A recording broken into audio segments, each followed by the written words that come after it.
Welcome to today's presentation on the effect of RFK food bans on seniors. If you would like to be notified of future presentations, please subscribe to our channel.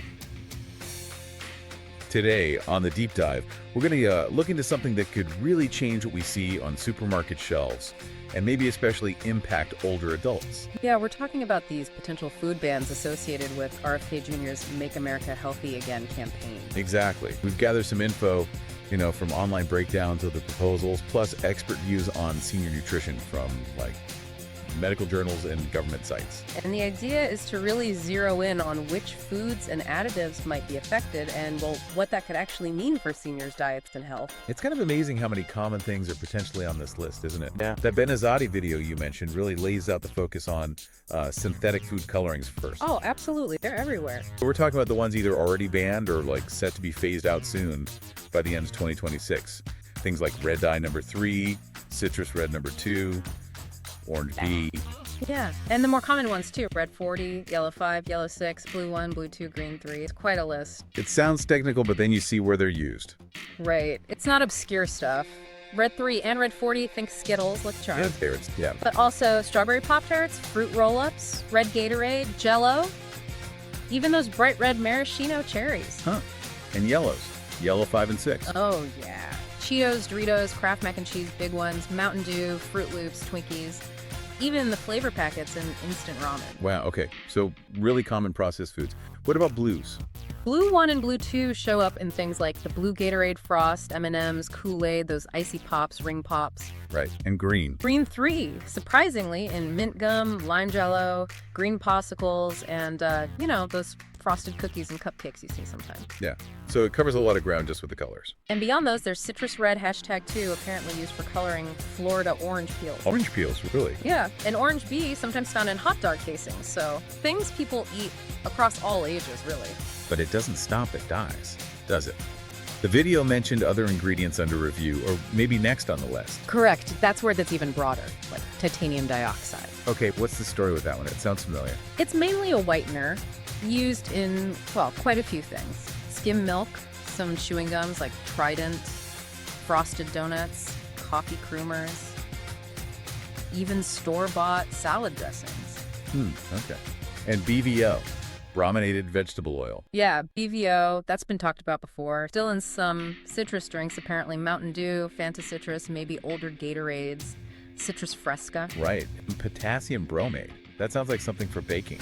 It is. It's a dough conditioner. You might find it in store-bought breads, buns, frozen pizza doughs, commercial bagels. Things people rely on.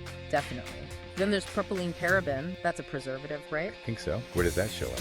Packaged tortillas, some low-fat snack cakes, cake frostings, shelf-stable desserts, things like that. Okay. And then it gets even wider with things like glyphosate. Yeah, glyphosate, that's linked to agriculture, of course. Found in wheat products, oats, soy, corn, even coffee. A huge part of the food system. A really huge part. And high fructose corn syrup, it's almost unavoidable, isn't it? It feels like it sometimes. Soda, barbecue sauce, ketchup, candy, snack cakes. It's a go-to sweetener for so many processed items. And seed oils, too. That's another big category. Massive one. Canola, corn, cottonseed, sunflower, soybean, safflower, rice bran, grapeseed. Using chips, crackers, salad dressings, and pretty much most fried foods you get eating out. So if these bans happen, it would be a major, major shift in the food landscape. Potentially, yes. The video even touches on RFK Jr.'s view of ultra-processed foods, using strong language like comparing their impact to genocide in some communities and wanting them out of government programs, school lunches. Wow. Okay. Yeah. But the video also mentions the potential downsides, right? Like food prices. Exactly. Concerns about costs going up, questions about whether the science is totally settled on all these additives, and just a general worry about, over-regulation complex. So let's pivot now. How does all this potentially connect to seniors specifically? Well, it's interesting. That home care assistance blog from Tucson, they already advise seniors to be careful with things like aspartame, high fructose corn syrup, and trans fats. Why those ones in particular? They mention links to potential risks, like cancer risk with aspartame in some studies, obesity and diabetes with high fructose corn syrup because of how it affects insulin and leptin, and heart attack risk with trans fats. And where do seniors usually encounter those? Diet sodas, sugar-free stuff.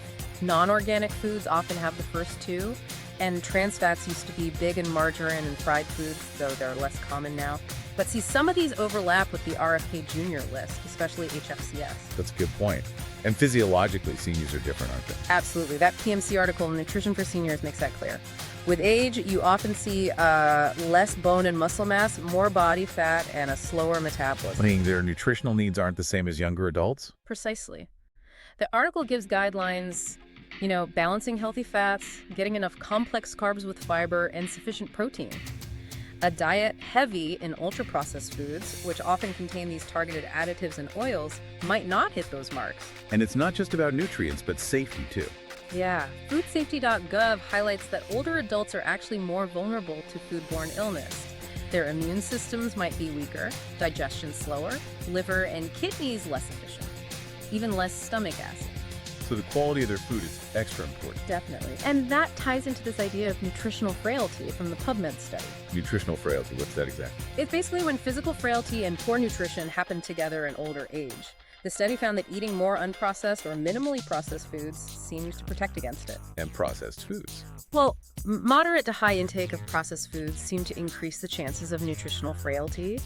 And while the link wasn't statistically rock solid for ultra-processed foods in that specific study, there was a trend suggesting a higher risk. So it points towards a potential connection. Okay, that makes sense. And we know seniors face other risks for poor nutrition too, right? No, for sure.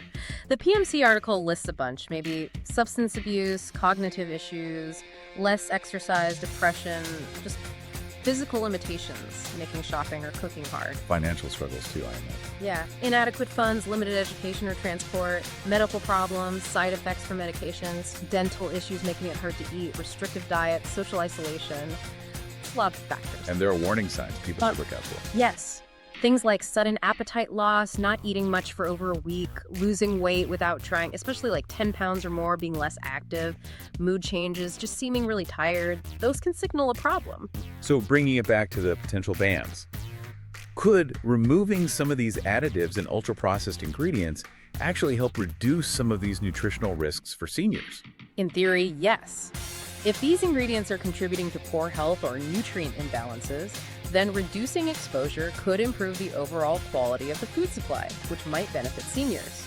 But there's a flip side. There definitely could be. We just mentioned factors like limited income and access. For some seniors, affordable processed foods might be, essential for getting enough calories, even if they aren't ideal nutritionally. Right, so if those options disappear or get more expensive without good alternatives, it could actually make things worse for those vulnerable groups. It's a really tricky balance to strike.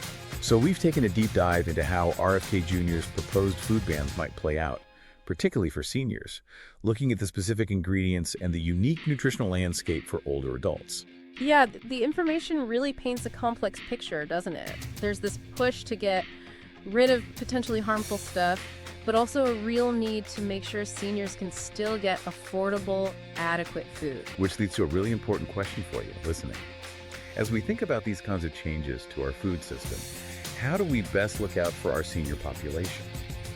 How do we ensure they get healthy food and are protected from potentially harmful things while keeping it accessible? It's definitely a conversation that needs to weigh potential regulations against the support systems required to help older adults stay healthy and well-nourished. If you have any thoughts on this presentation, please leave a comment below in the description, where you will also find additional information on today's topic. And please consider subscribing to our channel so you can be notified of future videos. We thank you for watching our presentation.